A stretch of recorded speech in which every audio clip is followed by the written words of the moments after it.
தியானம் பண்ற 100 ஸ்டூடெண்ட்ல 70 student தியானத்தால health issue ஆகுறான். 70 மாணவர்கள் தியானத்தால தான் அவன் வேறுபட்டு நிக்கிறான். அந்த வறுமையை பார்த்தேன், கஷ்டத்தை பார்த்தேன். நீ எப்படி வேணாலும் எப்படி இருக்கணும் இல்லப்பா, பணம் இல்லைன்னா அந்த ஊர்ல எதுவும் மதிக்க மாட்டாங்க அப்படின்னு அந்த தாய் சொல்லிட்டு போயிட்டாலாம். அந்த தாயோடைய வாக்குக்கு அவன் பெரிய டான் ஆகி பல பேரை கொல்றான்.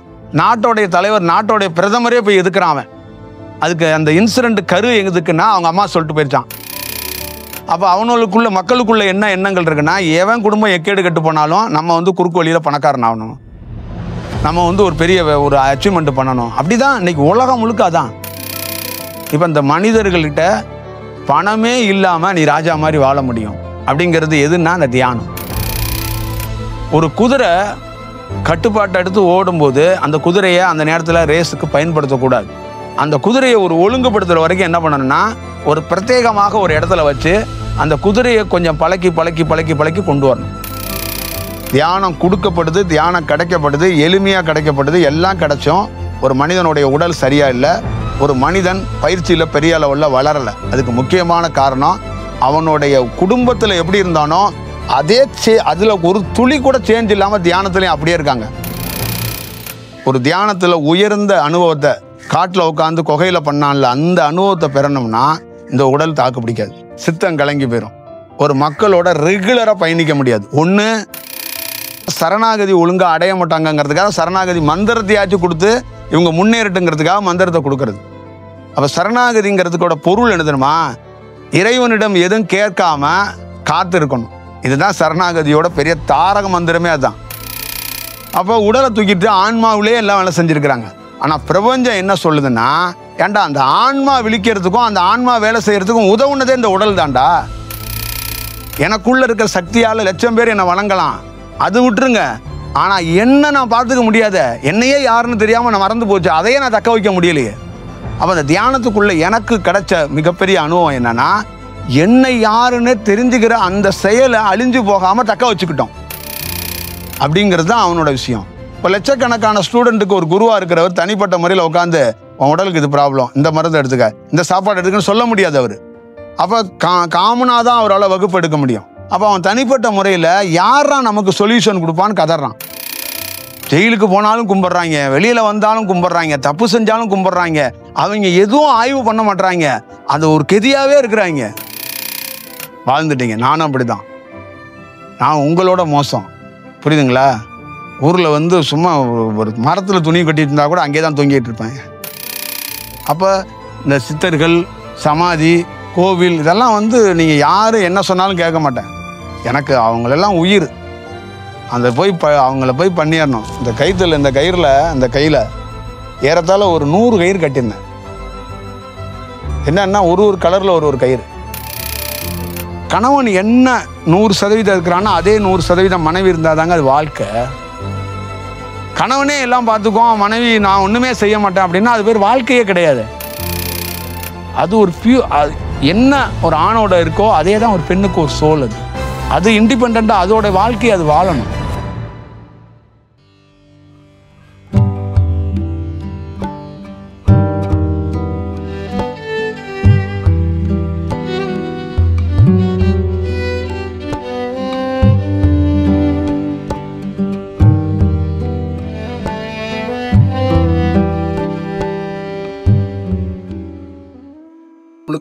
தியானம் பண்ற அத்தனை பேத்துக்குள்ளேயும் மாற்றம் அடையிறது அப்படிங்கிறது உங்களுக்கு எந்த குரு வேணாலும் சொல்லி தர்றதோ, எந்த புத்தகத்திலேருந்து நீங்க உருவாக்கப்படுறதோ, எந்த கலையை வேணாலும் நீங்க பயன்படுத்துறது ஒரு செயல்.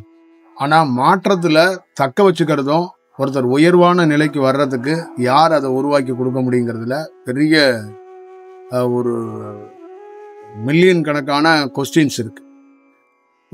ஒரு கலையை கொடுத்தவர் அந்த கலையிலேயே எல்லாத்தையும் முழுமையா சமன் பண்ணி கொண்டு வந்திருக்கிறாரா அப்படின்னா, கடந்த காலங்களில் பார்த்தீங்கன்னா எந்த கலையை யாரால போதிக்கப்பட்டுச்சோ, எந்த கலை யாருக்கிட்டே இருந்து கிடைக்கப்பட்டுச்சோ, அவர் முடிஞ்ச அளவுக்கு அவங்கள பாதுகாத்து அவங்கள ஒரு சீரா அவங்கள இயங்குறதுக்கான ஒரு வாய்ப்பை உருவாக்குறதுக்கு ஒரு வழிவகை செஞ்சிருக்கிறாங்க. இப்ப சமீப காலங்கள்ல தியானங்கள்ல நடக்கப்படுற எல்லா செயல்குள்ளேயும் பாத்தீங்கன்னா, தியானம் எதற்காக ஒருத்தர் பழகணும் அப்படின்னா, மனித செயல்ங்கிறது என்னன்னா தவறு நடக்கக்கூடிய வேலையை பார்த்துரும். மனிதன்கிறது ஆசைக்குரியவன், தவறு செய்து விடுவான் மனிதன். அப்ப மனிதன் ஆசையிலிருந்து கொஞ்சம் ஆசைன்னா ஆசைப்படாமையே இங்க ஒரு சிறப்பான வாழ்க்கையை வாழ்ந்துட முடியும். பெரிய பங்களாவில் குடியிருக்கலாம், ராஜாவா இருக்கலாம். ஆனா ராஜாவா இருக்கிறதுக்கு தகுதி ஆசைதான் அப்படிங்கிறது கிடையாது. பங்களாவில் குடியிருக்கிறதுக்கு ஆசைப்பட்டாதான் பங்களாவில் குடியிருக்கணும்னு கிடையாது. எத்தனையோ ஆசை இல்லாத மன்னர்கள் ஆட்சி செஞ்சிருக்கிறாங்க. எத்தனையோ ஆசை இல்லாத ஞானிகள் பெரிய பெரிய பெரிய அரமனை மாதிரி இடத்துக்குள்ள அவங்க வாழ்ந்துருக்கிறாங்க.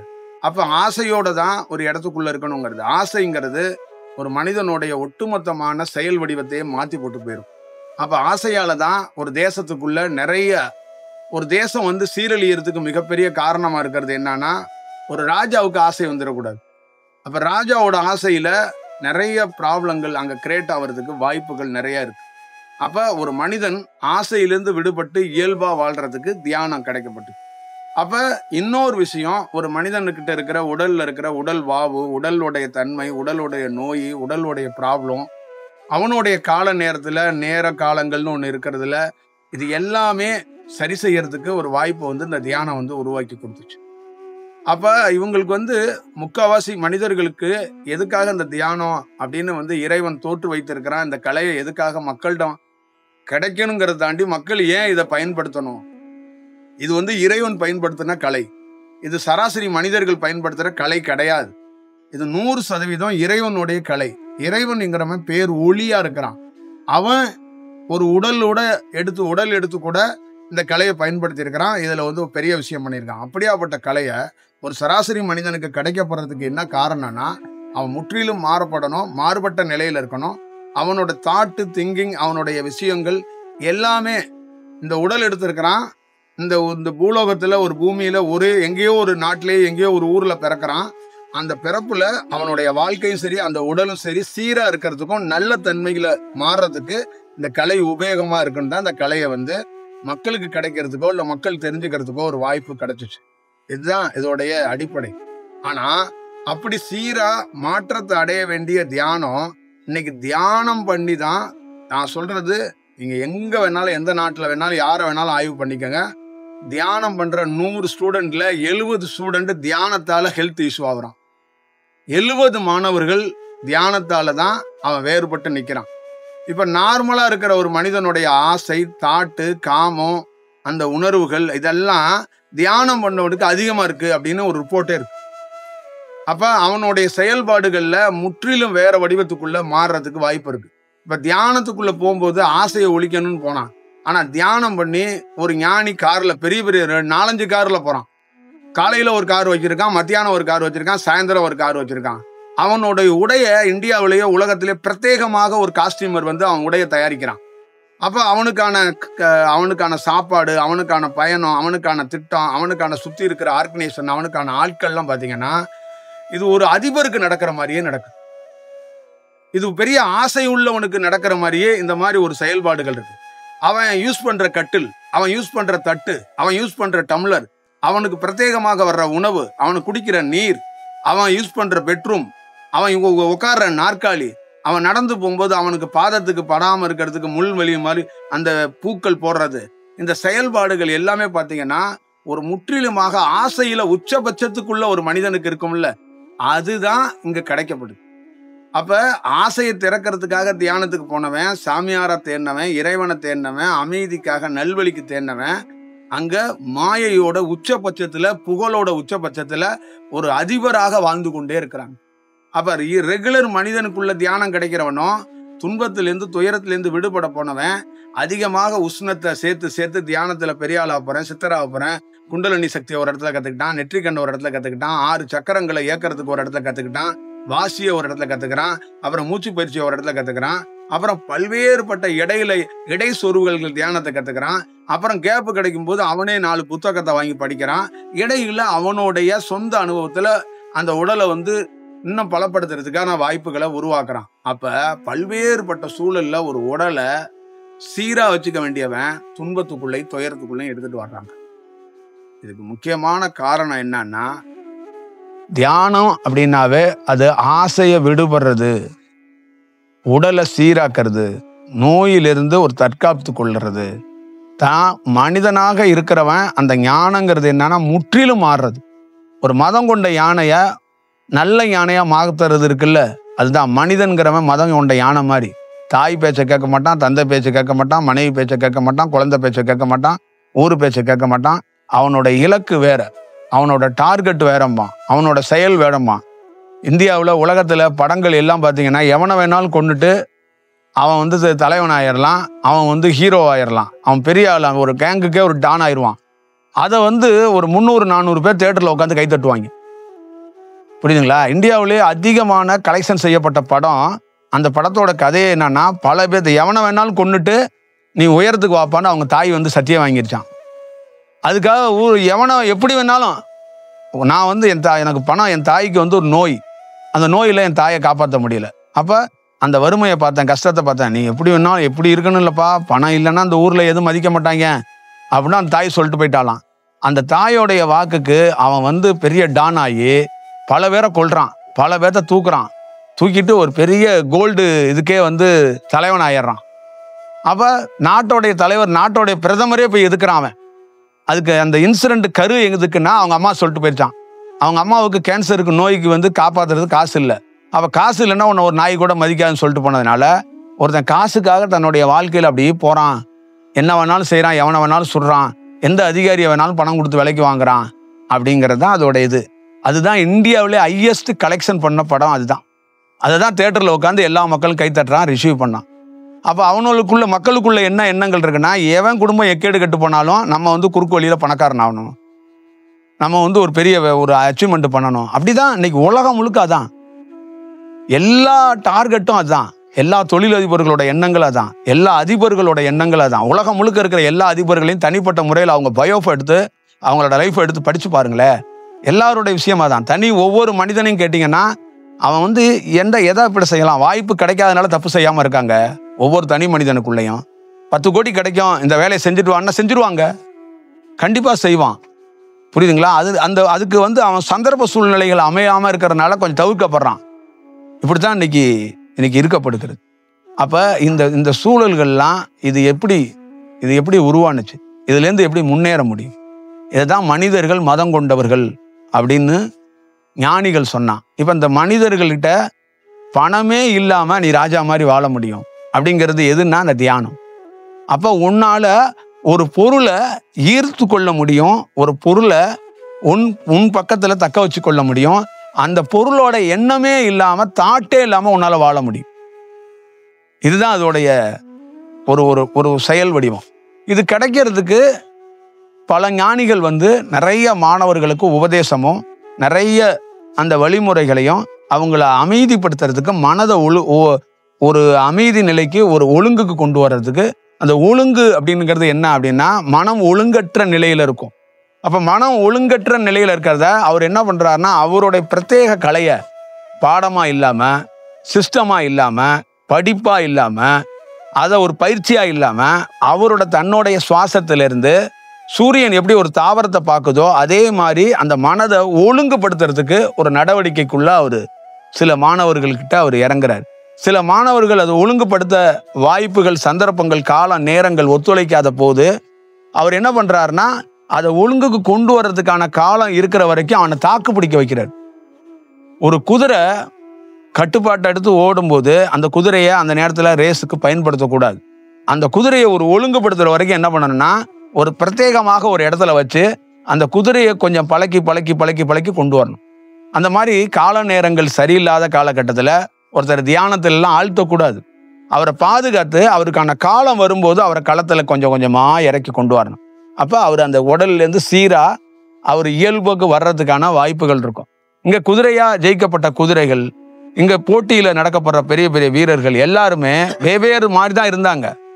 அவங்களுக்கு சரியான நேரத்தில் சரியான சந்தர்ப்பத்தில் களத்தில் இறக்கும்போது தான் மாற்றங்கள். இப்போ மனிதனாக இருக்கும்போது நாம் பல்வேறுபட்ட துன்பம், துயரங்கள் அப்படிங்கிறது ஒன்று இருந்தாலும் அந்த துன்ப துயரத்துக்கு காரணம் என்னன்னு நமக்கு தெரியாது. அப்போ பல்வேறுபட்ட சூழலில் இருக்கும்போது இந்த பிரபஞ்சம் எனக்கு என்ன வாய்ப்பு கொடுத்துச்சுன்னா பாதுகாத்துச்சு. அடுத்தது பாதுகாப்பு முடிஞ்ச உடனே காலம் வரும்போது அந்த பாதுகாப்பை விளக்கிக்கிட்டு அதை ஒழுங்குபடுத்துறதுக்கு வாய்ப்பை பார்த்துச்சு. அந்த ஒழுங்குங்கிறது என்னன்னா மனம். அந்த மனம் சரியா இருக்க பட்சத்தில் ஒருத்தர் என்னன்னா எவ்வளோ வறுமை இருந்தாலும் எவ்வளோ கொடுமை இருந்தாலும் அவர் அதை பற்றி கவலைப்படாமல் ஒரு பயணத்தில் அப்படியே போராட்டத்தில் போயிட்டே இருப்பார். அதுதான் ரொம்ப முக்கியம். ஒவ்வொரு மனிதனுக்குள்ள வாழ்க்கைக்குள்ளேயும் அவனுக்குள்ள என்னவா இருக்குன்னா அந்த ஒழுங்கா அந்த செயல்பாட தொடங்கிட்டானா அவன் அதுலேருந்து சக்சஸ் ஆவான் அப்படிங்கிறதுக்கான உதாரணம். ஒரு உதாரணத்துக்கு சொல்றேன். இன்னைக்கு இவ்வளோ பேருக்குள்ள இவ்வளோ பெரிய சுழற்சி, தியானம் கொடுக்கப்படுது, தியானம் கிடைக்கப்படுது, எளிமையா கிடைக்கப்படுது, எல்லாம் கிடைச்சும் ஒரு மனிதனுடைய உடல் சரியா இல்லை, ஒரு மனிதன் பயிற்சியில பெரிய அளவுல வளரல. அதுக்கு முக்கியமான காரணம் அவனுடைய குடும்பத்துல எப்படி இருந்தானோ அதே அதுல ஒரு துளி கூட சேஞ்ச் இல்லாம தியானத்திலையும் அப்படியே இருக்காங்க. இட்லிக்கு ஆசைப்பட்டவன் இங்க தியானத்துல உட்காந்து பொங்கலுக்கு ஆசைப்பட்டுட்டு இருக்காங்க. அங்க சித்தப்பாவையும் பெரியப்பாவையும் தலைவரையும் பேசினவன் இங்க திருமூலரையும் அகத்தியரையும் பேசிக்கிட்டு இருக்காங்க. அங்க உட்காந்து வெட்டி கதையை வேற கதையை பேசினவன் இங்க தியானத்திலே வெட்டி கதையை வேற கதையை பேசுறாங்க. அதே மனிதன் மாறுபடவே இல்லைங்க. 1 மணி நேரம் தியானம் பண்றேங்கிறான், ஆற்றல் இங்கிட்ட இருந்து இங்கிட்டு வருதுங்கிறான், அங்கிட்ட இருந்து அங்கிட்டு போகுதுங்கிறான். அவனை பார்த்தா எந்த சேஞ்சுமே இல்லைங்க. அந்த மனம் அப்படியே தறிக்கட்டு போய் ஜல்லிக்கட்டு காலம் மாதிரி அது தறிக்கட்டு போய் தான் அலையுது. ஆனால் அவன் தியானத்தில் 10 வருஷமா நான் இந்த பயிற்சியில் மிகப்பெரிய இந்த பயிற்சியை காலையில் 4 மணிக்கு இந்த பயிற்சியை நான் மேற்கொண்டேன்னா 7 மணி வரைக்கும் இந்த பயிற்சியை செஞ்சுக்கிட்டே இருக்கிறேன் அப்படிங்கிறான். நான் உதாரணத்துக்கு ஒரு இடத்துல சொன்னேன். ஒரு நடிகர் 40 ஆண்டுகளமா யோகா பண்ணிக்கிட்டு இருக்காரு. அவரு காரைக்குடியில் ஒருத்தன் சால்வை போட வந்தான், அவனை சால்வையை பிடுங்கி தூக்கி எறிஞ்சிட்டாரு. 40 ஆண்டுகள் அவர் பயிற்சி பண்றாரு, சால்வையை பிடுங்கி விட்டு எறிஞ்சிட்டாரு. ஒருத்தன் செல்ஃபி எடுக்க வந்தான், போனை தூக்கி விட்டு எறிஞ்சிட்டாரு. இப்போ ஒரே டிவியிலெல்லாம் லைவ் அடித்து ஒரு பெரிய பண்ணிட்டாங்க. இப்போ அவருக்கு என்னன்னா பையன்க 2 பேர் மார்க்கெட்டில் இருக்கிறாங்க, அவங்களோட லைஃப் பாதிப்பாயிரும்னு அவர் என்ன பண்ணுறாருன்னா அந்த சால்வியை தூக்கி எறிஞ்சார்ல அவனை கூப்பிட்டு பிரத்யேகமாக ஒரு வீடியோ எடுத்து போடுறாரு. என்ன வீடியோ எடுத்து போடுறாருன்னா, இவன் என் நண்பன், இவனே எனக்கு தெரிஞ்சு சால்வியை போடுறான், நான் சால்வியெல்லாம் போடக்கூடாதுண்ணா, அதனால நண்பன் தானேன்னு பிடுங்கி விட்டு எறிஞ்சிட்டேன். அதை விளக்குறாரு மக்கள்கிட்ட. இது ஏன் விளக்கணும்? இந்த மாற்றம் இருக்கு பார்த்தீங்களா, அந்த இடத்துல விவேகமாக செயல்பட வைக்கும். இதை இப்படியெல்லாம் நீங்கள் ஒரு கீதைக்கு ஒரு உபதேசம் எழுதுகிற மாதிரி எழுதுறது இந்த மாதிரி விளக்க வேண்டிய அவசியம்லாம் இல்லை. உங்கள் கலை உண்மையிலேயே, உங்கள் யோகா உண்மையிலேயே, உங்கள் தியானம் என்ன பண்ணோம்னா அந்த இடத்துக்குள்ளே அதை விவேகமாக செயல்பட வச்சுருக்கோம். உனக்கு தெரியாதப்பா ஏப்பா சால்வா போடுற அப்படின்னு அதை பார்த்து அவனை தட்டி கொடுத்துட்டு அந்த இடத்துல போயிருந்தா வேலை முடிஞ்சு போச்சு. இதுக்கு ஏன் பிரத்யேகமாக ஒரு வீடியோ? அப்போ இவனை நானும் ரொம்ப க்ளோஸு, 1980 ஒரு கதை சொல்கிறாரு. இந்த கதை எதுக்கு? அப்போ 40 வருஷம் யோகா என்னாச்சு? யோகா எங்கே வேலை செய்யணும்? மனமையும் புத்தியையும் கரெக்ட் பண்ணுறதுக்கு தான் யோகா. உடலை ஒழுங்குபடுத்துறதுக்கு யோகா. தியானமும் அதே தான். இப்போ ஒழுங்குபடுத்துறதுக்காக தான் அது பண்ணுறது. அப்போ எந்த இடத்துல எப்படி நடந்துக்கணும், சாவு வீட்டில் எப்படி நடக்கணும், கல்யாண வீட்டில் எப்படி நடக்கணும், பொது இடத்துல எப்படி நடக்கணும், கோயிலில் எப்படி நடக்கணும், ஞானிகள்கிட்ட எப்படி இருக்கணும், மனைவி குழந்தைகள்கிட்ட எப்படி நடந்துக்கணும் அப்படிங்கிற தன்னுடைய மதி கெட்டு போயிடாம மதியை ஒரு நுட்பமாக செலுத்தி மதியை ஒருநிலைப்படுத்தி வேலை செய்யறதுக்காக தான் தியானம். புரியுதுங்களா? பொது இடத்துக்கு வந்துட்டோம். பொது இடத்துல நம்மளும் நம்ம மனைவி தான். ஆனால் பொது இடத்துல எப்படி இருக்கணும் அப்படிங்கிறதுக்கு எது வேலை செய்யணும்னா கை கால்லாம் வேலை செய்யக்கூடாது. மதி ஒழுங்காக வேலை செஞ்சால் பொது இடத்துல கை கால்லாம் அது பாட்டில் இருக்கும். அப்போ மதி வேலை செய்யாதவனுக்கு என்ன பண்ணணும்னா குதிரை மாதிரி தறிக்கட்டு போயிடும். மதி வேலை செஞ்சால் யானை யானையாக இருக்கும். மதி கலங்கிருச்சுங்க, அதான் விஷயம். என்ன ஆயிரும்? அது வளர்த்தவனே தூக்கி போட்டு மிதிச்சிடும். அப்போ அந்த மதிகள் கெட்டு போயிடாமல் இருக்கிறதுக்காக தான் ஒரு வாய்ப்புகளை இந்த மாதிரி பயிற்சிகளை அளிக்கப்படுறதே அதுக்கு தான். அப்போ நீங்களே எல்லாருமே இங்கே இருக்கிற அத்தனை பேருமே தியானம் பண்ணவங்க தான். நான் ஒன்றும் சொல்ல வேண்டாம். உங்கள் மதிகள்லாம் எப்படி இருக்குன்னு நீங்களே சிந்திச்சுக்கணும். உங்களோட சேஞ்சு என்னங்கிறது உங்களுக்கே தெரியும். நான் சொல்லி எல்லாம் ஒன்றும் புரிய வைக்க வேண்டாம். அப்போ சேஞ்சுங்கிறத அதை ஒன்று பார்த்துக்கணும். 1. 2வது, நீங்கள் இவ்வளோ காலகட்டங்கள் கடந்து வந்தீங்கல்ல, தியானம் பண்ணீங்கல்ல, நானும் கடந்து வந்திருக்கேன், நானும் தியானம் பண்ணியிருக்கிறேன். இதில் ஒரே ஒரு விஷயம், ஒரு தியானத்தில் உயர்ந்த அனுபவத்தை காட்டில் உட்காந்து குகையில் பண்ணான்ல அந்த அனுபவத்தை பெறணும்னா இந்த உடல் தாக்கு பிடிக்காது. நம்பர் 1. நம்பர் 2, சித்தம் கலங்கி போயிடும். நம்பர் 3, ஒரு மக்களோட ரெகுலராக பயணிக்க முடியாது. 1 பரிபாஷையில் கிறுக்கு மாதிரி பேசிக்கிட்டு அலையணும், இல்லை மௌனமாக அப்படியே ஆழ்ந்து போய் கிடக்கணும். தன்னையே மறந்து தனக்கு உணவோ இன்னொருத்தையும் கொடுக்கணும். அந்த உடலை தக்க வச்சு அந்த உடலை சித்தம் கலங்கி போயிடாம இயல்பாக ஒரு மனிதர்களோட போகிறது, அந்த தியானத்தை மேலும் மேலும் வலுப்படுத்திக்கிட்டு ஒருத்தன் அப்படியே அந்த வாழ்க்கையில போறதுங்கிறதெல்லாம் சாதாரண விஷயம் கிடையாது. இது எங்க நடக்கும் அப்படின்னா எல்லாருக்கும் நடக்கும். இது எப்படி நடக்கும்னா, ஆசையை திறந்துட்டு இயல்பா அவன் வளர்றவனுக்கு, இயல்பா பயணிக்கிறவனுக்கு இது கிடைக்கும். ஏன்னா அவனுக்கு துன்பம் வரும், அவனுக்கு உடல் செட்பேக் ஆகும். அதை சரி செய்யறதுக்கு பிரபஞ்சமே உதவும். அதுக்கு சொல்யூஷன் பிரபஞ்சமே கொடுக்கும். தியானத்துல யாருமே சரியாலாம் செய்ய முடியாது, தவறு நடக்கும். அந்த தவற அந்த இடத்துக்குள்ளே அதுவே சூட்சமத்தில் சரி செய்யும். அந்த விஷயத்தை கரெக்ட் பண்ணும். அப்ப இதுக்கெல்லாம் என்ன ஆத்மார்த்தமா என்ன காரணம்னா, சரணாகதிங்கிறது பொற்றாம்பொதிவா கீழே விழுந்து கும்பிடுறது, மண்டிடுறது, குருவை வணங்குறது, மந்திரத்தையே சொல்லிக்கிட்டு இருக்கிறது இல்லை. எதுக்கு சரணாகதி மந்திரம்லாம் நம்ம கொடுத்தோம்னா, சரணாகதி ஒழுங்கா அடைய மாட்டாங்கிறதுக்காக சரணாகதி மந்திரத்தையாச்சும் கொடுத்து இவங்க முன்னேறட்டுங்கிறதுக்காக மந்திரத்தை கொடுக்கறது. அப்ப சரணாகதிங்கிறதுக்கோட பொருள் என்னதுமா, இறைவனிடம் எதுவும் கேட்காம காத்து இருக்கணும். இதுதான் சரணாகதியோட பெரிய தாரக மந்திரமே. அதுதான். எதுவுமே கேட்கக்கூடாது. நான் யாருங்கிற முழுமையான விஷயம் இறைவனுக்கு மட்டும்தான் தெரியும். அப்ப நான் என்னவாக வரணும், என்னவாக உருவாகப்படணுங்கிறத உன்னை தாண்டி வேற யாருக்கு தெரிஞ்சிட போகுது அப்படின்னு ஒருத்தன், எனக்கு கொடுக்கப்பட்டிருக்க வேலையை நான் செஞ்சுக்கிட்டு இருக்கிறேன் அப்படின்னு ஒருத்தன் இருக்கிறான் பாருங்க, அதுதான் சரணாகதி. இதுதான் உண்மையான சரணாகதி. இதோடைய வெளிப்பாடு, இதோட ரிசல்ட் வேற ஒரு வடிவத்துக்குள்ள மாறும், வேற தருணத்துக்கு மாறி போகும். அப்ப தியானத்துக்குள்ள அவன் பிரத்யேகமா தியானம் பண்றான், பெரிய பெரிய தியானம் நடக்குது, அவனுக்குள்ள ஒரு அலைவரிசை வருது, அவனுக்குள்ள ஒவ்வொரு விஷயம் போய்கிட்டே இருக்கும்போது அந்த உடல் மாறும், பருவ மாற்றம். அப்ப அந்த நேரத்துல அந்த உடலை இந்த ஒளியா இருக்க சூட்சமத்துல இருக்கிறவங்க அவங்க தக்க வச்சு பாதுகாப்பாங்க.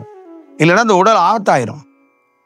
நாம நினைக்கிற மாதிரி தியானத்துல மட்டும் ஒரு கருத்தியலா ஒரு ஒரு இப்படிதான் ஒருத்தர் வளருவார் அப்படின்லாம் கணிச்சிடலாம் முடியாது. இதுக்கெல்லாம் கருத்து கணிப்பெல்லாம் பண்ணிட முடியாது, கருத்து கணிப்பை நடத்திட முடியாது. ஒரு யார் வேணாலும் பிரத்யேகமா தியானத்துக்குள்ள வளர முடியும். ஏன்னா இந்த உடல் எப்படின்னு கேட்டிங்கன்னா, ஒரு சவுண்ட்ல, இயற்கையில ஒவ்வொருத்தரும் ஒவ்வொரு விதமா இந்த தியானத்துல, இந்த பிரபஞ்சத்திலேருந்து வளர்றதுக்கு வாய்ப்பு இருக்கு. இந்த கலைனால, இந்த குருனால வளர்றதுக்கெல்லாம் வாய்ப்பு இல்லை. பிரத்யேகமாகவே ஒவ்வொரு உடலுக்குள்ளேயும் ஒரு தன்மை இருக்கு, அது இயற்கையா வளர்றதுக்கு வாய்ப்புகள் நிறைய இருக்கு. அப்ப அந்த உடலை அது தக்க வச்சுக்கிறதுக்கு வாய்ப்பு என்னன்னா, இந்த பிரபஞ்சமே அதுக்கு உதவுது. அந்த உடல் தக்க வைக்கப்படணும், அவன் உடல் பாதுகாக்கப்படணும், அவன் தியானம் வளரப்படணும்னா அது ஒரு பெரிய ஒரு விஷயத்தை பண்ணுது. அதனாலதான் நிறைய ஞானிகள், பழைய ஞானிகள்லாம் சாதிச்சாங்க. நம்ம தப்பி பொழைச்சு தம்புரான் மாதிரி வந்ததுக்கு முக்கியமான காரணமும் பிரபஞ்சத்தால தான். நமக்குள்ள பெரிய திட்டம், பெரிய கனவு, பெரிய செயல், பெரிய கோட்டை இதெல்லாம் இருந்துச்சுன்னா அது நம்மளை பாட்டில் விட்டுட்டு அது போயிருக்கும். இப்ப இந்த உடல் ஒரு பக்கம் ஒரு சீரு கம்மியா ஒரு இடத்துல இருக்கும். ஆனா உடல் சீரா ஏதோ உடலை கொஞ்சம் பேலன்ஸ் பண்ணிட்டு நம்ம வந்துடலாம். ஆனா அடுத்தடுத்த அனுபவத்தை பெற முடியாது. அப்ப அடுத்த அனுபவத்தை பெறணும்னா அவன் அனுபவத்தை எந்த அடிப்படையில் வச்சு கொடுப்பான் அப்படின்னா, இந்த பிரபஞ்சத்துல என்னன்னா இந்த உடலை வச்சுதான் அடுத்த அனுபவத்தை பெற முடியும். உனக்கு உடல் கரெக்டா இல்லைன்னு நீ அடுத்த அனுபவம் வரும், அதை வாங்கறதுக்கு உனக்கு தகுதின்னு சொல்லுவாங்கல்ல, அது அந்த பொருளை வாங்க முடியுமா? வாங்கும் போது நீ மயங்கி விழுந்துருவ, தாங்க மாட்ட. அப்ப என்ன ஆகும்? ஓவர் டோரேஜன். நீங்க எல்லாம் நினைப்பீங்க, பரவாயில்ல கொடுங்க அப்படின்றீங்க. கொடுத்தோன்னா நீங்க என்ன பண்ணுவீங்கன்னா, சித்தம் கலங்கி போய் அங்கங்க அவங்க அந்த வேலைகிட்ட நின்று பேசிக்கிட்டு இருப்பீங்க. புரியுதுங்களா? அப்ப உங்களுக்கே ஒரு சோறு கொடுக்கறதுக்கு ஒருத்தன் வரணும், சாப்பிடலாம். அவனு வானத்தை பார்த்து எதாவது கேட்டுட்டு இருப்பீங்க, இப்படி ஆயிடுவீங்க. புரியுதா? இதுதான் அதுக்குள்ள இருக்கிற பெரிய செயல். நீங்க நல்ல எல்லாத்தோட பயோஃபை எடுத்து படிச்சிருப்பீங்க, ஞானிகளோட விஷயம் அடிச்சிருப்பீங்க. ஞானிகள் எல்லாருமே உடல் மேல கவனம் செலுத்தாம ஆன்மா தான் எல்லாம், உடல் ஒன்றும் கிடையாது, உடல் அழிய போறது, உடலை வச்சு நான் என்ன பண்றது, நான் ஆன்மாவிலேருந்து வேலை செய்யறேன், ஆன்மாவிலேருந்து வேலை செஞ்சிருக்கிறாங்க. அப்போ உடலை தூக்கிட்டு ஆன்மாவிலே எல்லாம் வேலை செஞ்சிருக்கிறாங்க. ஆனா பிரபஞ்சம் என்ன சொல்லுதுன்னா, ஏன்டா அந்த ஆன்மா விழிக்கிறதுக்கும் அந்த ஆன்மா வேலை செய்யறதுக்கும் உதவுனதே இந்த உடல் தாண்டா, இந்த கூடு தாண்டா மெயின். அப்ப இந்த கூட்டை நீ ஆன்மாவை வளர வச்ச உனக்கு இந்த கூட்டை ஏன் பாதுகாக்க தெரியல? இந்த கூட்டை பாதுகாக்கணும்ல, நீ இந்த கூட்டுக்கான ஒரு வேலை செய்யணும்ல. இந்த கூட்டினாலதான் உன் ஆன்மாவே வந்துச்சு. உன்னை 4 பேர் கும்பிடுறான்னா எங்கட இருந்து கும்பிடுவான்? இந்த கூடுனால தானே உன் ஆன்மா வளர்றதுக்கும் உன் ஆன்மா மலர்றதுக்கும் ஒரு காரணமா இருந்துச்சு. அப்ப நிறைய பேர் அந்த கூட்டை வந்து விட்டுட்டாங்க, கூட்டை பராமரிக்கல, கூட்டோட அவங்க பண்ணல.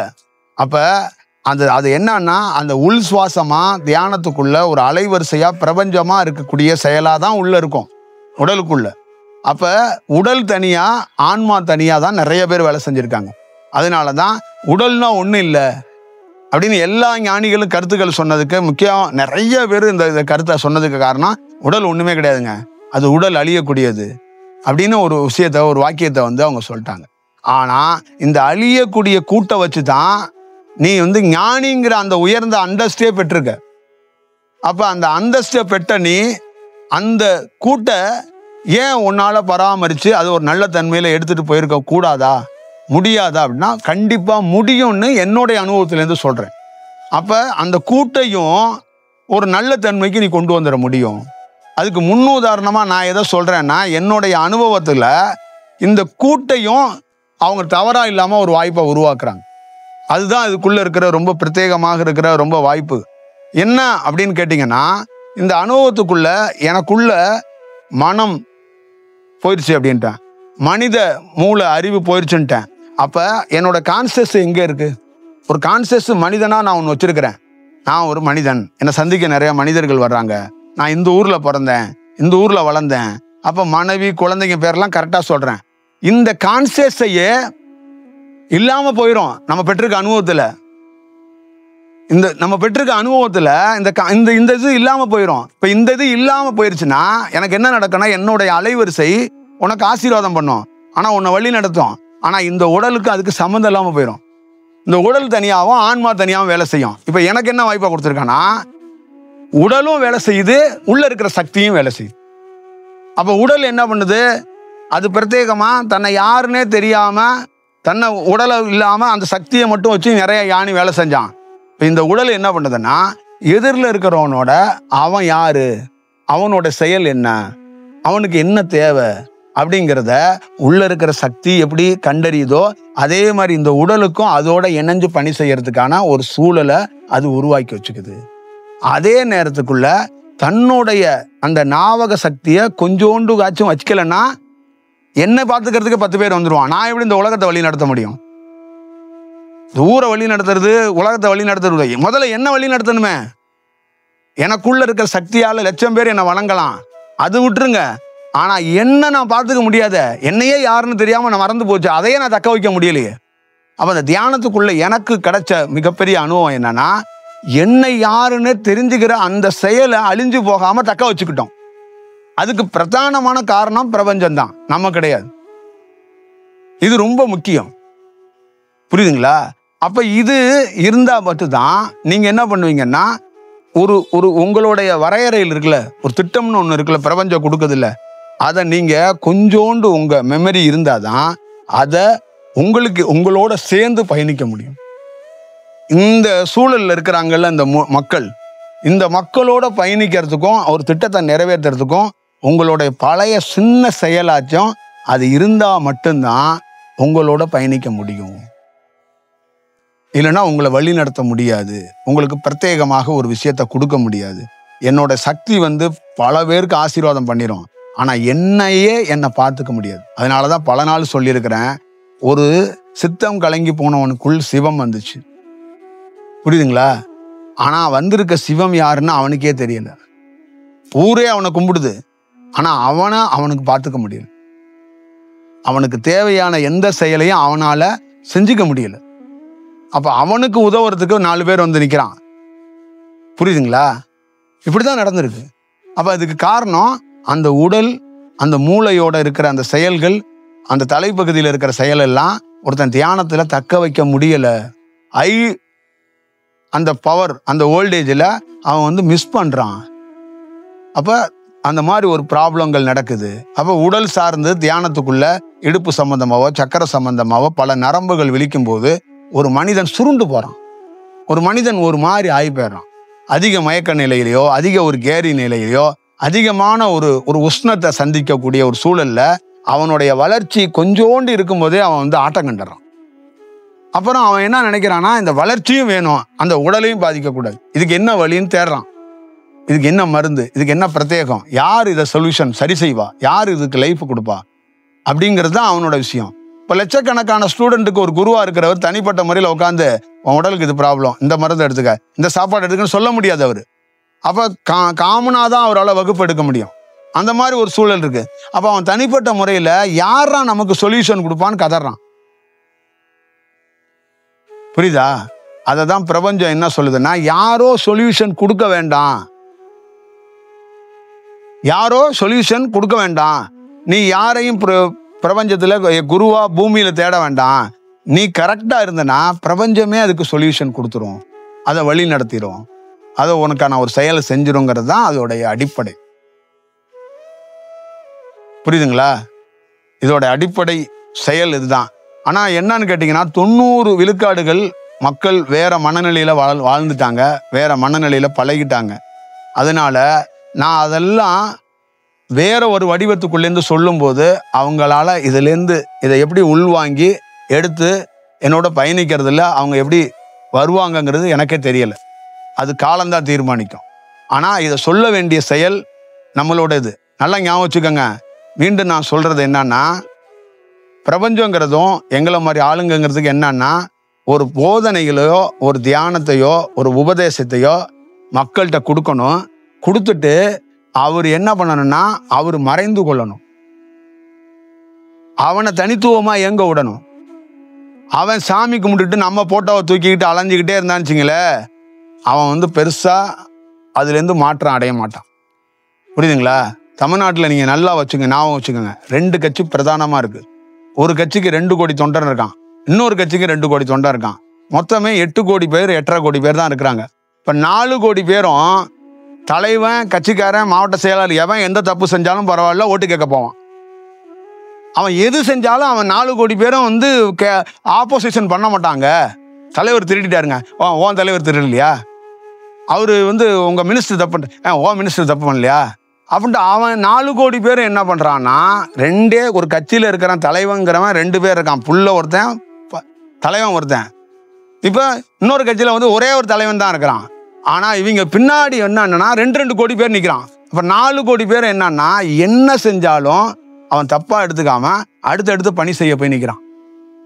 இப்ப 4 கோடி பேர் ஆப்போசிட்ல நிக்கிறான்ல, அவன் என்ன பண்றான்னா, அவன் தான் ஜெனரல் வாக்காளர், அவன் எந்த கட்சியும் சாராதவன். அவனுக்கு அந்த சூழல்ல யார் எந்த கவர்மெண்ட் நல்லா இருக்கோ அதுக்கு ஓட்டு போடுவான். இப்ப அவனுங்களையும் என்ன பண்றான்னா, இந்த புதுசா ஒரு நடிகன் கட்சி ஆரம்பிக்கிறான், அதுக்குள்ள 50 லட்சம் பேர் 1 கோடி பேர் அவங்க தூக்கிட்டு ஓடிடுவாங்க. அதுக்கப்புறம் எவனுமே நடுநிலை வாக்காளர்களே இங்க இருக்க மாட்டான். இப்ப இதோட செயல்பாடுகள் எப்படின்னா, இவங்க எல்லாமே ஒரு விதமா கரப்டா ஆயிட்டாங்க. இவங்க எதிர்த்து ஒரு வேலை செய்ய மாட்டாங்க. இதே தாங்க சாமியார்கள், இதே தாங்க ஆசிரமம், இதே தாங்க குரு. அவன் என்ன பண்றான், வாலின்ற உருவாக்குறான், பக்தரை உருவாக்குறான், எல்லாத்தையும் உருவாக்குறான். ஜெயிலுக்கு போனாலும் கும்பிடுறாங்க, வெளியில வந்தாலும் கும்பிடுறாங்க, தப்பு செஞ்சாலும் கும்பிடுறாங்க. அவங்க எதுவும் ஆய்வு பண்ண மாட்டாங்க, அது ஒரு கெதியாவே இருக்கிறாங்க. அப்ப ஒரு தொண்டனுக்கும் ஒரு தொண்டன் இருக்கான், அவனுக்கும் ஒரு வாலிண்டருக்கும் ஒரு பக்தருக்கும் என்ன வித்தியாசம் இருக்குன்னு நீங்க நினைக்கிறீங்க? அங்கேருந்து உங்க ஆசிரமம் சரியில்லையே அப்படின்னு சொன்னா, நீங்க என்ன திகாக்கார குறுப்பா அப்படின்னு ஒருத்தன் கேட்பான். அதே மாதிரி உங்க கட்சி தலைவர் சரியில்லையே, நீ என்ன அந்த கட்சிக்காரனா அப்படின்னு இவன் கேட்பான். இதை ஆய்வு பண்றதுக்கோ நடுநிலையை யோசிக்கிறதுக்கோ ஒருத்தன் இல்லை. புரியுதா? இதெல்லாம் இல்லை, இப்படியெல்லாம் இருக்கக்கூடாது. இந்த பிரபஞ்சம் நீங்க உங்களை எல்லாத்தையும் நான் கரெக்ட் பண்ணி வச்சிருக்கேன், நீங்க எனக்காவது வேலை செய்யுங்க அப்படின்னா சொல்லுது? அப்படி இல்லை. அப்ப எது மாற்றம் எப்படி நடக்கும்? எப்படி நடக்கும்? நீ ஒருத்தருக்கு டிவோட்டினாவே அங்கேயே நீ தோத்துட்டேன்னு அர்த்தம். உன்னோட லைஃப் முடிஞ்சிருச்சுன்னு அர்த்தம். உனக்கு அங்கேயே அவ்வளோதான், உனக்கு சமாதி கட்டிட வேண்டியதான்னு அர்த்தம். டிவோட்டி, பக்தன், இந்த வாலிண்டர் இதெல்லாம் எதுக்குங்கிற? தன்னை உணர போற இடத்துல எதுக்குடா டிவோட்டி, எதுக்குடா பக்தன்? தன்னை நீ உணர்றதுக்காக வந்திருக்க, உன்னையே யாருன்னு தெரியாது. ஆப்போசிட்ல இருக்கிறவனை உனக்கு என்ன தெரிஞ்சிட போகுது? அவன் கொடுக்குற உபதேசம் உனக்கு ஏதாவது இருந்துச்சுன்னா பயிற்சி பண்ணிப்பாரு, அதுல ஒரு முன்னேற்றத்தை அடைய முடியுமானா அட. உனக்கும் அவருக்கும் அதாவது தொடர்பு. நீ நல்ல செயல் செஞ்சனா அவர் சூட்சமத்துல வரப்போறார், அவர் உன்னை வழி நடத்த போறார். நீ போய் நல்ல செயல்ல வளர்ந்தனா ஒன்னு நீ பார்த்துக்க போற, நீ யாருன்னு தெரிஞ்சுக்கிட்டனா எல்லா செயல்ல இருந்து விடுதலையாகி நிக்க போற. இதுதான் செயல். இப்ப கட்சி தொண்டர்களே இல்லை, யாருமே கிடையாது. 8 கோடி பேருமே புது வாக்காளர்கள், நடுநிலையான அது. அப்படின்னா ஒரு தலைவன் ஒரு கட்சிக்காரன் பயப்படுவானா பயப்பட மாட்டானா? இப்போ பயம் இல்லாமல் போனதுக்கு என்ன காரணம்? கீழே அடிப்படையில் நம்ம என்ன செஞ்சாலும் நம்ம தொண்டன் போய் வீடு வீடாக ஓட்டு கேட்பான். இப்போ ஒரு எதிர்கட்சி இருக்கு, நல்லா ஞாபகம் வச்சுக்கோங்க. ஒரு எதிர்கட்சி இருக்கு, ஒரு ஆளுங்கட்சி இருக்கு, 2 பேரும் என்ன பண்ணிக்கிறாங்க? சண்டை போட்டுக்கிறாங்க. இதே மாதிரி ஊருக்கு ஊர் போனோன்னா எதிர்கட்சி ஆளுங்கட்சின்னு சண்டை போட்டுக்கிட்டே இருப்பாங்க. அப்போ ஒரு எதிர்கட்சியும் ஒரு ஆளுங்கட்சி இல்லை, ஊருக்கு ஊர் எதிர்கட்சியும் ஆளுங்கட்சியும் உருவாக்கி வச்சுட்டாங்க.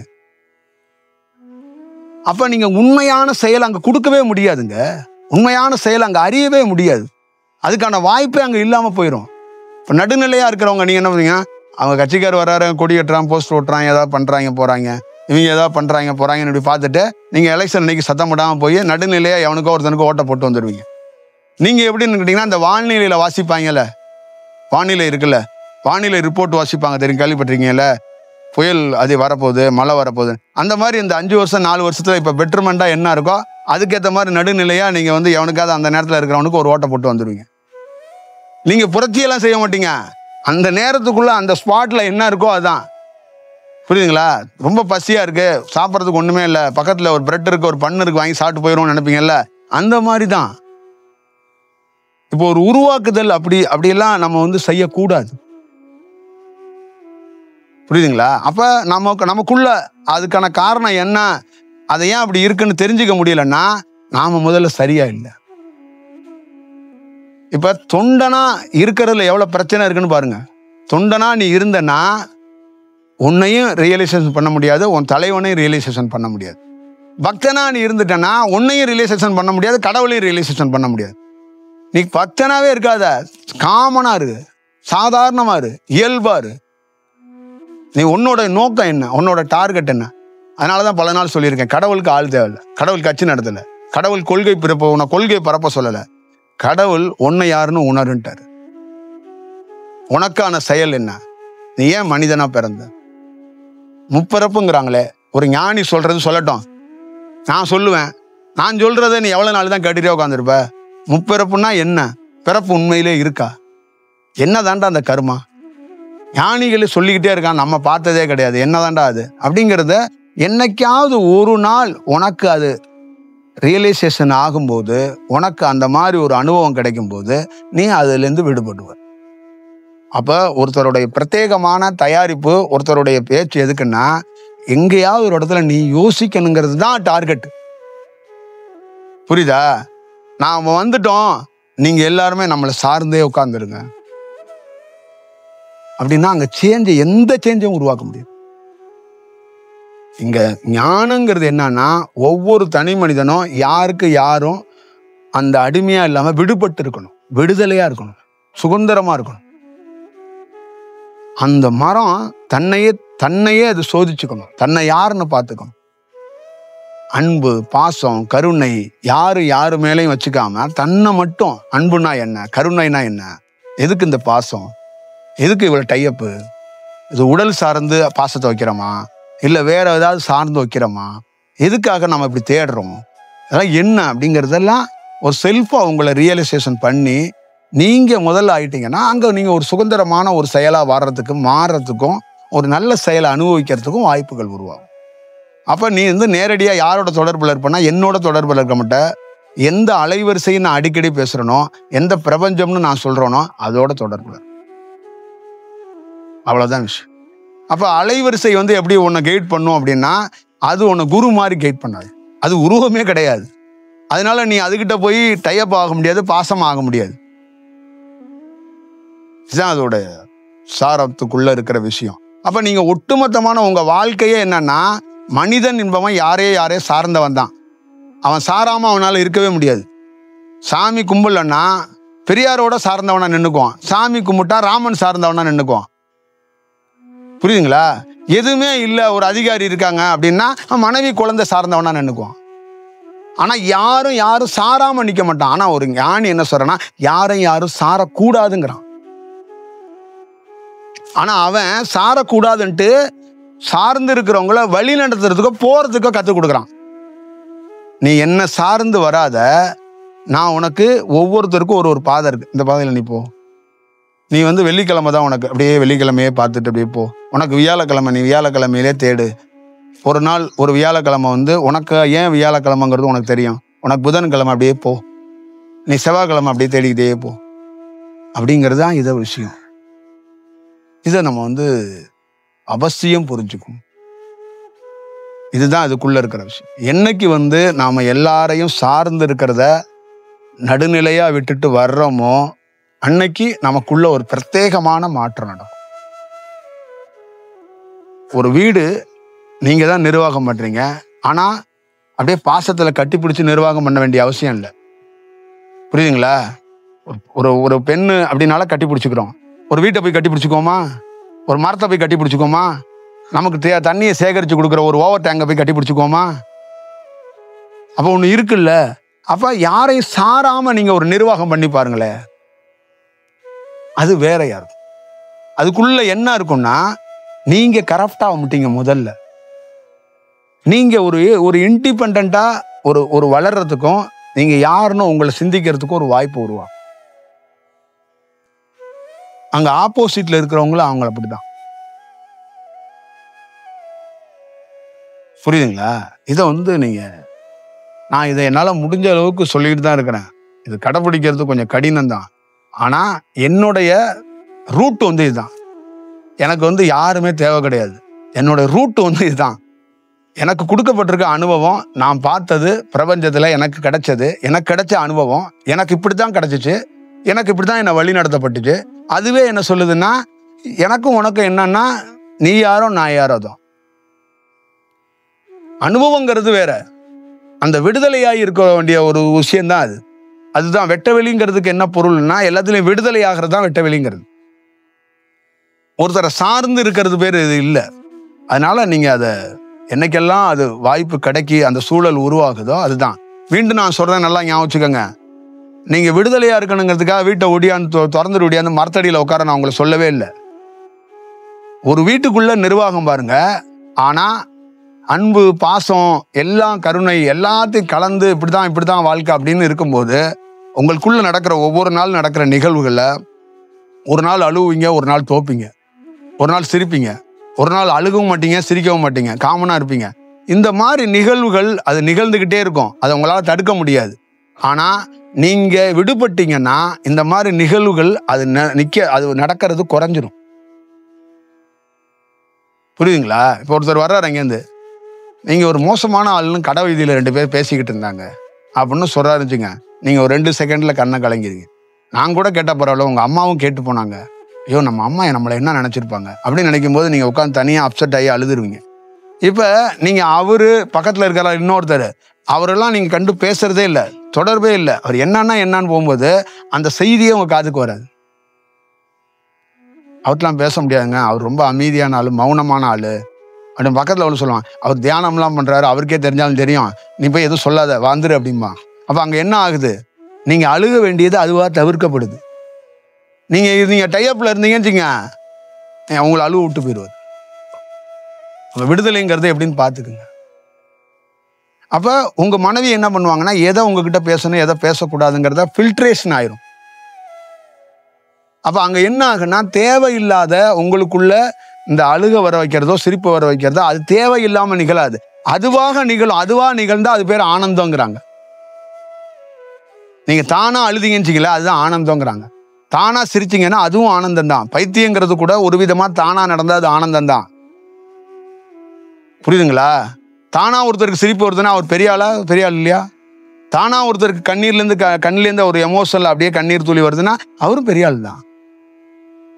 அதுதான் ஞானி சொன்னா, எவனுமே கிடையாதுடா, ஒரு அறையில் உட்காந்துருக்கேன், பார்த்தா அப்படியே எனக்கு என்ன அறியாமே அப்படியே கண்ணீர் துளி வந்துகிட்டே இருக்கு, என்ன அறியாம ஒரு சிரிப்பு வந்துகிட்டே இருக்கு, அப்படியே நான் வந்து பேர ஆனந்தமா இருக்கிறேங்கிறான். என்னடா, எவனுமே இல்லை, துன்பமும் படுத்தலை, எவனும் சந்தோஷத்தையும் கொடுக்கல, எங்கேருந்து அந்த கண்ணீர் துளி வருது, எங்கேருந்து அந்த சிரிப்பு வருது, அதுக்கு பேர் வேற வைக்கிறான், ஆனந்தமா இருந்தேன். ஆனந்தத்தை விட்டுட்டு பேரானந்தமா இருந்தேன்னு வேற சொல்றான். இதுதான் விடுதலை. இப்ப நாம ஒரு கூட்டமா ஒரு ஆட்களை வச்சுக்கிட்டு சந்தோஷம் கொடுக்கறதுக்கு ஒருத்தன் வந்து சொல்றான், உங்க பையன் பாஸ் ஆயிட்டாருன்னு கேக் வெட்டி கொண்டாடுறான். பக்கத்துல ஓடியான்னு சொல்றான், அந்த 3வது தெருவில் இருந்தாங்கல்ல உங்க பாட்டி, அவங்க செத்து போயிட்டாங்க, அழுகுறான். இதுதான் விஷயம். இப்போ நீங்கள் இதை வந்து அவசியம் அதை பார்க்க மாட்டீங்க அப்படின்னு எனக்கு தெரியும். ஏன்னா அது நிறைய பழவி இருக்கீங்க. இது ஒரு சவால் தான். இதிலிருந்து யார் அந்த சூழலுக்கு மாறுறதுக்கு தயாராகிறீங்களோ உங்கள் வாழ்க்கை மேம்படுறதுக்கு நிறைய வாய்ப்புகள் இருக்கு. ஒரு தனி மனிதனுடைய வாழ்க்கை ரொம்ப வித்தியாசமாக ஒரு அணுகுமுறையை பார்க்கறதுக்கு நிறைய வாய்ப்பு இருக்குங்கிறது என்னுடைய சொந்த அனுபவத்திலேருந்து சொல்கிறேன். அவன் ஒரு வித்தியாசமான ஒரு அனுபவத்தையும் இந்த பிரபஞ்சத்தோடைய ஒரு தொடர்பை அவனுக்கே கிடைக்கிறதுக்கான வாய்ப்பும் பார்ப்பாங்கிறது தான் அதோடைய செயல். ஏன்னா முக்கால்வாசி இந்த மாதிரி எமோஷன்லேருந்து அந்த தொடர்பை விடுபடும் போது அவனை வழிநடத்துறதுக்கு சூட்சமவாசிகள் நிறைய கனெக்ஷன் கிடைக்கிறதுக்கு நிறைய வாய்ப்பு இருக்கு. ஏன்னா அவன் குற்றத்திலேருந்தே விடுபடுறான். இந்த தொடர்புங்கிறது குற்றம் தாங்க. புரியுதுங்களா? இப்போ நான் எந்த தலைவரோட தொடர்பில் இருக்கிறேன், அப்போ ஆட்டோமேட்டிக்காக தவறுலேருந்து நான் விடுபடுறேன். இல்லை, ஒரு 10 தலைவர்களோட இருந்தேன்னு வச்சுங்களேன், நம்ம எலெக்ஷன் வரப்போது நமக்காக கொஞ்சம் தியானம் பண்ணுங்க சுவாமி, நம்ம சாப்பாட்டுக்கெல்லாம் 50 மூட்டை அரிசி இறக்கி விட்டுறோம், நீங்கள் கொஞ்சம் பிரத்யேகமாக ஒரு தியானத்தை பண்ணுங்களேன், நம்ம கட்சி ஆட்சிக்கு வரணும், தலைவர் சொன்னார் 500 மூட்டை இறக்கி விட சொன்னார், நீங்கள் கொஞ்சம் பிரத்யேகமாக ஒரு தியானத்தை பண்ணுங்க. வெளியில் நம்ம கட்சிக்காரர் நீங்கள் நமக்கு வேண்டிய ஆளுன்னு யாருக்கும் தெரியாது. தலைவர் என்னமோ தெரியல உங்கள்கிட்டேருந்து ஒரு ஆசீர்வாதம் சொன்னார் அப்படின்னா சரி பரவாயில்லங்க, அவங்க தலைவர் சொல்கிறாரு, அவர் வயதுக்கு மூத்தவர், அவருக்காக நான் தியானம் பண்ணுறேன், நீங்கள் சொல்லிடுங்க உங்கள் தலைவர்கிட்ட அப்படின்னு சொல்கிறோம்னு வச்சுங்க. அப்போ நம்ம தியானம் பண்ணுறோம். அவர் நம்ம பல ஏழைகள் சாப்பிட்றதுக்கு 500 மூட்டை அரிசி கொடுத்து விட்றாருன்னு தியானம் பண்ணுறோம். அப்போ இதில் பிரபஞ்சம் அங்கே இருக்காது. தலைவர் இருப்பார், பிரபஞ்சம் இருக்காது. புரியுதுங்களா? தலைவர் ஆட்சிக்கு வந்துடுறாரு, 500 மூட்டை 5000 மூட்டை அனுப்பிடுங்க ஆசிரமத்துக்கு, சுவாமியை கூப்பிடுங்க, சாமிக்கு நம்ம கட்சியிலே ஒரு விழா ஒன்று எடுத்துருவோம், அதே மாதிரி சுவாமிக்கு ஏதாவது ஒரு பாரத ரத்னா மாதிரி ஏதாவது ஒரு உயர்ந்த ஏதாவது ஒரு நல்ல விருதுகளை கொடுத்து சாமிக்கு ஒரு செங்கோல் கிங்கோல் மங்கோல் ஏதாவது ஒன்று கொடுத்து சாமியை கௌரவிச்சு விட்டுருவோம், சாமியை ஒரு ஏதாவது பட்டம் ஏதாவது சூட்டி சாமிக்கு ஒரு விஷயத்த பண்ணிடுவோம், இப்படி வாங்க அப்படின்னு சொல்லி கும்பிட்டு அங்கே உட்கார வச்சு ஒரு வேலையை பண்ணி விட்டுனா எல்லாம் பகவான் பண்ணுறது அப்படின்னு சொல்லி அங்கே பிரபஞ்சம் இருக்காது, ஒன்றும் இருக்காது, ஒன்றும் இருக்காது. ஏன்னா அது விடுதலை கிடையாது. நீங்கள் எவனா, நான் சொல்கிறேன், நீங்கள் எழுதி தர்றேன், ஒருத்தன் இந்தியாவில் உலகத்தில் இப்படிலாம் பிரபஞ்சத்துக்கு கிட்ட கூட போக முடியாது. நாளில் எவனா இருந்தாலும் சரி. ஏன்னா விடுதலை இல்லாதவன்கிட்ட பிரபஞ்சம் வரவே வராது. பிரபஞ்சத்தெல்லாம் மோகினி பிசாசு மாதிரி ஏமாற்ற முடியாதுங்க. பியூர், அந்த சுத்தமானது விடுதலை, தர்மம், சத்தியம், அதனால தான் பிரபஞ்சம் வரும். நீ என்ன வேணாலும் பண்ணிக்க, நீ விடிய விடிய தியானம் பண்ணு, பிரபஞ்சம் பிரபஞ்சம் அழுவு கதறு உருளு, சின்ன சின்ன சுகத்தை அனுபவிச்சுக்கலாம் நீ.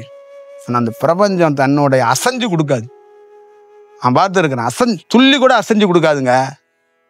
அசைஞ்சு கொடுக்காதுன்னா பொருள் தெரியும்ல. அப்படியே கல்லு மாதிரியா உட்காந்துருக்கேன், என்ன உனக்கு என்ன தெரியலையே அப்படின்னு கேட்போம்ல, அதான் அசைஞ்சு கொடுக்காது. அதை நீங்க விடுதலை ஆகி பாருங்க, அசைஞ்சு கொடுக்கறதுல ஓடி வரும். அதுதான் விஷயம். இதுதான் இதோடைய செயல்பாடுகள். அப்போ அது பார்த்துக்கங்க. அப்போ அது கைட் பண்ணும். இப்போ தலைவர் இல்லை, யாரும் இல்லை, எந்த செயலும் இல்லை, தனிப்பட்ட எந்த மனிதனுக்காக எந்த பிரார்த்தனை கிடையாது, எந்த செயலும் கிடையாது. சும்மா சம்மந்தம் இல்லாமல் தேசத்தில் மக்கள் காப்பாற்றப்படணும், மக்களுக்கு மழை வரணும், இந்த நாட்டை காப்பாற்றணுங்கிறதுக்காக யாகம்லாம் நீ பண்ணக்கூடாது. ஏன் அங்கே அழியுது, ஏன் மழை வருது, ஏன் புயல் வருது, ஏன் பூகம்பம் வருது, இதெல்லாம் நீ கண்டறிஞ்சு பிரபஞ்சத்திட்ட கண்டறிஞ்சிட்டு அது எப்போ சரியாகுங்கிறத உனக்கு காட்டி கொடுக்கும்.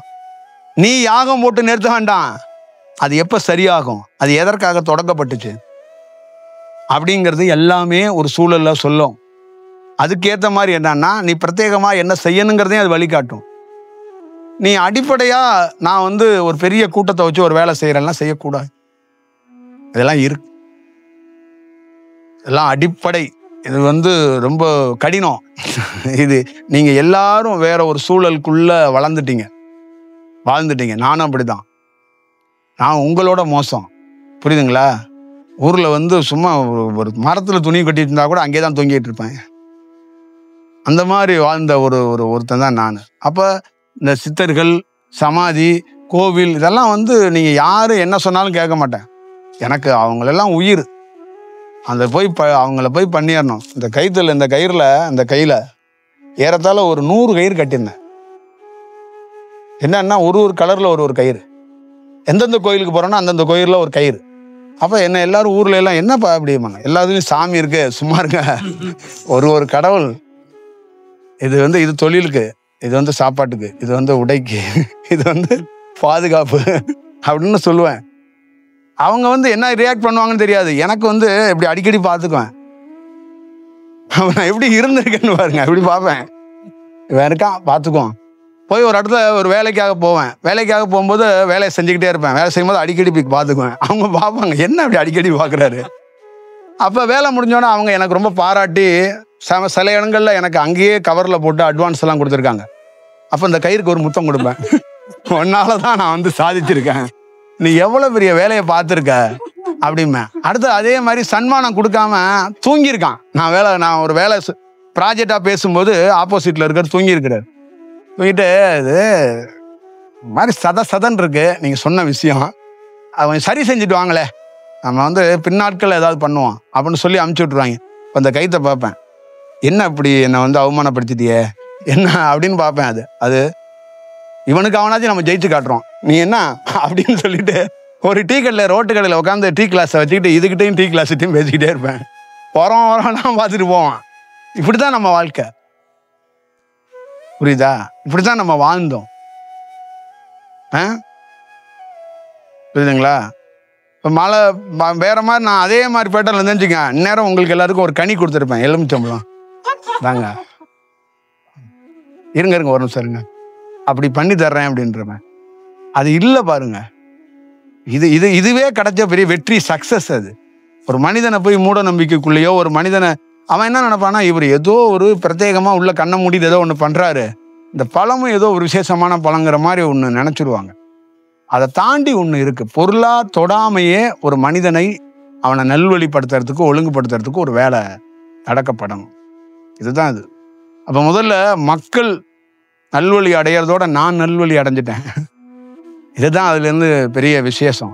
முதல் சுதந்திரம் ஊருக்கு கிடைக்குதோ இல்லையே, எனக்கு கிடைச்சிச்சு. இல்லைன்னு பல பேர் கெட்டு போயிருப்பான். நேரம் என் பிள்ளைங்களுக்கெல்லாம் அந்த கலர் கலரா கயிறு கட்டிட்டு அதுங்க சுத்திக்கிட்டு இருந்திருக்கோம். புரியுதுங்களா? அதை கட்டிக்கடா, இல்லைன்னா அவ்வளவுதான். பாத்தீங்கன்னா நீங்க உங்க வீட்டுல எல்லாம் பார்த்தா தெரியும், அப்பா உத்தராட்சை போட்டிருக்காருங்கிற பொண்ணும் போட்டிருப்பா, பொண்ணு போட்டிருக்கிறதுனால பொண்டாட்டியும் போட்டிருப்பாங்க, பொண்டாட்டி போட்டிருக்கனால அம்மாவும் போட்டிருப்பாங்க.